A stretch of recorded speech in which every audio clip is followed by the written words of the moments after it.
Welcome to Game Grains, the whiskey gaming channel. I'm your player one, Richard. It's often said in the food and spirit business that things just taste better with age. And today I'm going to put that theory to the test by looking at three different whiskeys, all from the same distillery, but with different age statements. Today I'm going to be looking at Knob Creek 9-year, Knob Creek 12-year, and Knob Creek 21-year. We're going to see if that 21 year is worth the wait, or did it show up just a little too late?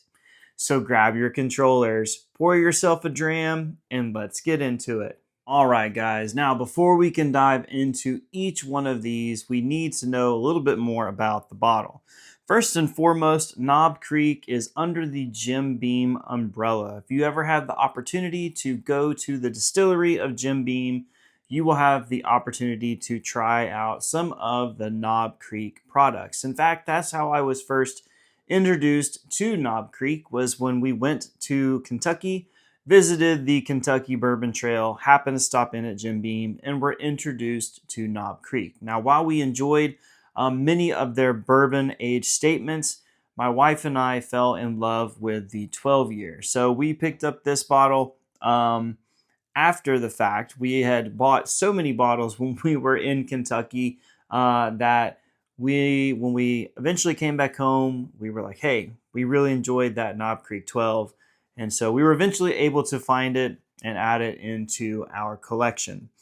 So Knob Creek, we have three different age statements, all sharing the same mash bill. So it is comprised of 75% corn, 13% rye, and 12% malted barley.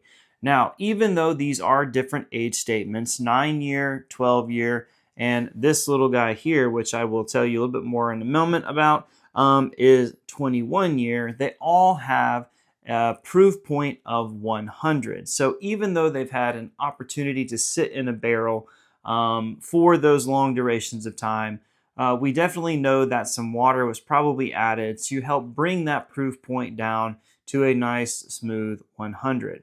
Now, the price points are going to vary. Obviously, the longer you have your whiskey waiting in a barrel, the more your costs go up because you can't turn around and sell that product. So the 9-year comes in around $30 to $40 per bottle, depending on obviously where you are. 12-year MSRP is going to be anywhere from about $70 to $80. I think I paid pretty close to that price. I think maybe $72, $75 before tax. And then this guy right here, which it was a generous donation from my good friend Randall over at Off Topic Whiskey. This is the Knob Creek 21 year, and I believe it was introduced this year. I could be wrong. Previously, I think the highest one I saw was an 18-year, but I digress. This one has an MSRP of approximately $250. Now, as I mentioned, there are various age statements. There is also a 15-year and an 18-year, all priced accordingly. And of course, all of them come in at that same proof point of 100. Now, Knob Creek does make other great products too. They have ryes. They do have single barrels. They also have store picks. I have, I think, a cask strength in my cabinet right now that's sitting around 120. That is absolutely stellar. But they do have a newer product, not readily available in my area, so I did have to find it when we were out vacationing, but it is their bourbon rye. Now, if you don't like bourbon ryes, that's all right. I absolutely fell in love with the Knob Creek bourbon rye. All right, so enough about that. Let's take a moment and dive into these whiskeys. All right, I have each one of these poured into my Glen. They've been sitting here for just a little bit. I have found that if I let the whiskey breathe, then I tend to be able to pick up a little bit more of the nosing notes that I should be, or at least the descriptions, press releases say that I should be picking up. So we're going to start off with the younger of the three, which is the standard offering of Knob Creek 9-year. As I mentioned before, the age statement on, The mash bill is 75% corn, 13% rye, and 12% malted barley. So we're hoping that as we go from a younger age statement up until this 21 year, that we're getting more and more complex flavors, and then hopefully this 21 year will be the best out of the three. So one of the things that I did notice as I started was I did kind of twirl the whiskey in the Glen. Of course, this one does have legs, but they, as they're latching up on the top, they are slowly making their way down. So nice legs. It is kind of hanging up on the top. A nice, pretty amber color. So in on the nose. So there is that sweetness that's there. A slight oaky note. There is a toasted note to it. Other than that, it smells just like any sort of generic bourbon. So your sweet that you're getting from that corn, the toasted notes that you're getting there with that slight oak influence. So in on the taste, cheers.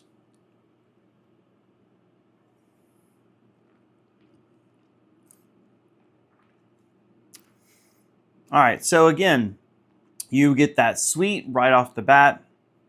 Again, you're getting some of that oak and char influence that is there. There is like the slight fruity note to it, but a good all-around, just straight drinking whiskey. As far as the finish goes, as I'm talking, I still can feel it lingering on the tongue. All right, back in on the taste. Let's see if we can get the finish as well.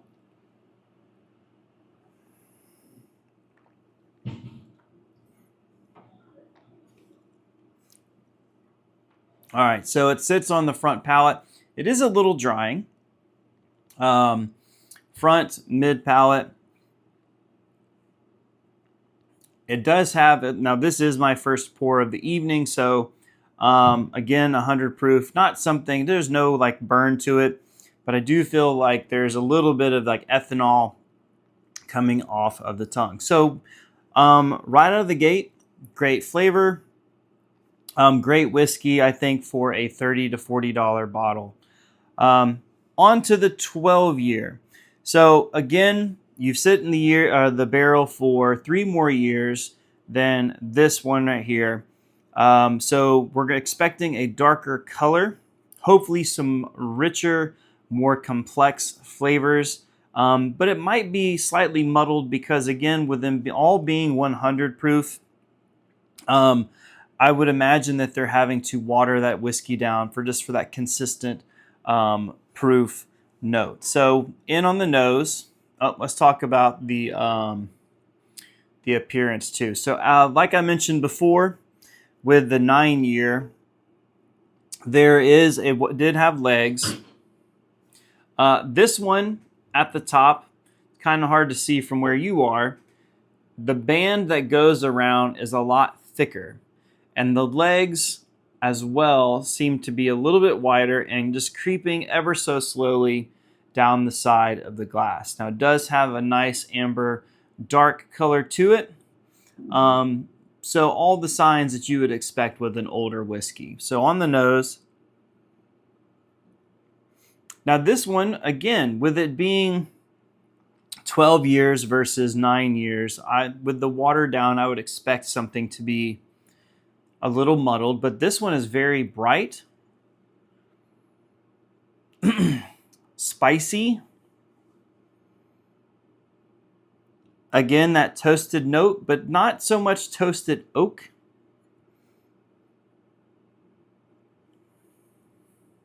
Almost like there's like a fruit note that's there, but definitely it's very bright is the best way I can describe it. And there is that spice note. Definitely a toasted note, a little bit of fruit on the nose, but let's get in on the taste. Now this one was my favorite, having never had the 21 year. This is my usual go-to. So cheers.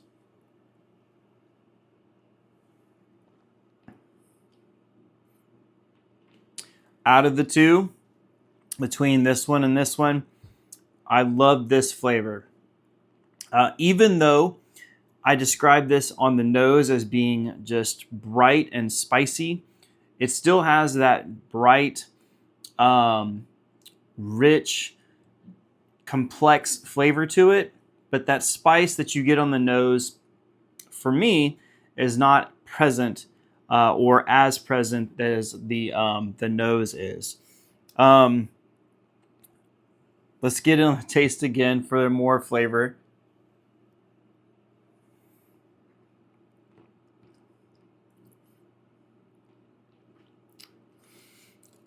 All right. So again, you do get that spice. There is that slight wood influence, which you would expect to get with it being in the barrel longer. But this is amazing. Definitely you get that sweetness that you would expect from that higher mash bill, 75% corn. But out of the two so far, if we're sticking with the theme of getting better with age, then from that 9-year to that 12-year, even with that 100 proof point, this one is great. Now, as far as the finish goes, I feel like this one lingered on my tongue a little bit longer than the 12-year, but that could be because this was the first pour of the night. We're now 2 pours in, but I don't really have a lot just lingering on my tongue. I said that this one was drying. I don't get that from this 12-year. So, continuing on that theme, I wish I had the 15 and the 18-year here to continue on just through those various age statements and progressions, but I don't. So we're going to move on to the 21-year. Now, full disclosure, before I started filming this part of the segment, my wife came in to ask a question, and I said, hey, before I start diving into these, would you like to try them, especially this 21-year? Not to shortchange my wife at all, but like I have a little bit more experience with whiskey, so she didn't know exactly what to expect when she tried it. She said as soon as she had swallowed her first sip, we needed to buy this one, and I was like, honey, it is a 21-year. She's like, I don't know what that means. I said it's going to be $250 if we can find it. She goes, oh, well, okay.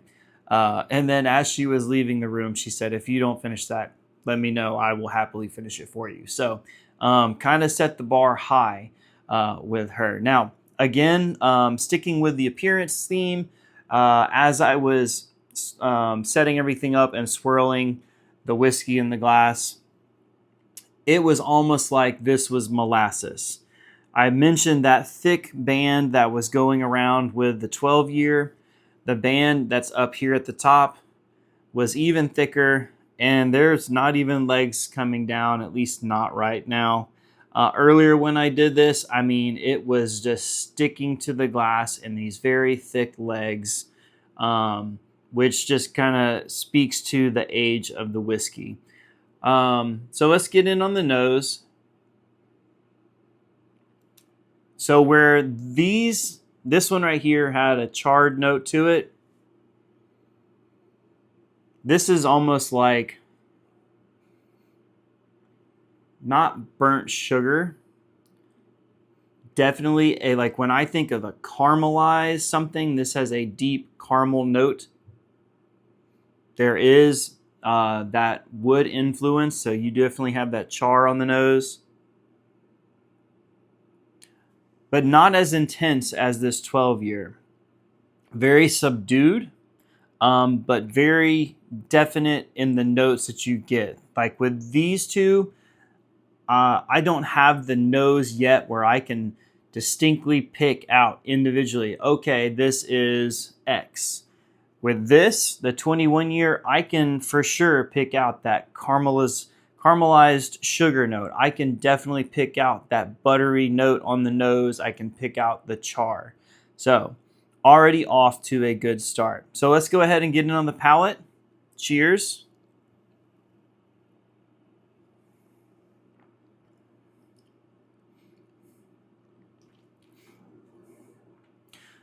Okay. First thing that I notice is when I've heard the term buttery or viscous, this fits the bill. It literally feels like you were having something that had like a pat of butter on it, and it just kind of just melts and like just covers the surface of your tongue. The flavors, again, while subdued compared to these two, are very precise. And that goes with the nose. So I can pick out, again, that caramel, rich flavor, that buttery note. I can pick out that slight oaky char to it. There's even a little bit of like perhaps a chocolate, very faint chocolate note to it. So, looking at the three, if you want a robust, very just bright, in your face flavor, 12 year is going to be your guy. Okay. Slightly younger, still great whiskey. Not all those same flavors that you were going to get in the 12, many of the same, but not all the same. Then the 9 year is going to be for you. If you can fit the bill for a 21 year, $250 MSRP, this is the one that you need to go with. Again, if you have an appreciation for whiskey and the financial means to get it, this Knob Creek 21 definitely worth that $250 price tag.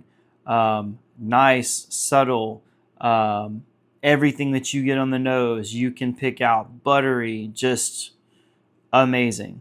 My wife is probably in the other room across the house, so I'm going to probably finish this one after the video, and we just won't tell her that there was any left. So at the beginning of the video, I said that I had that theory of testing out, do things get better with age? And in the case of Knob Creek, 9 year, 12 year, and 21 year, that statement, that proverb, that expression definitely holds true. All right, I realize that this is a slightly longer video than normal, but I certainly appreciate you sticking with me this far.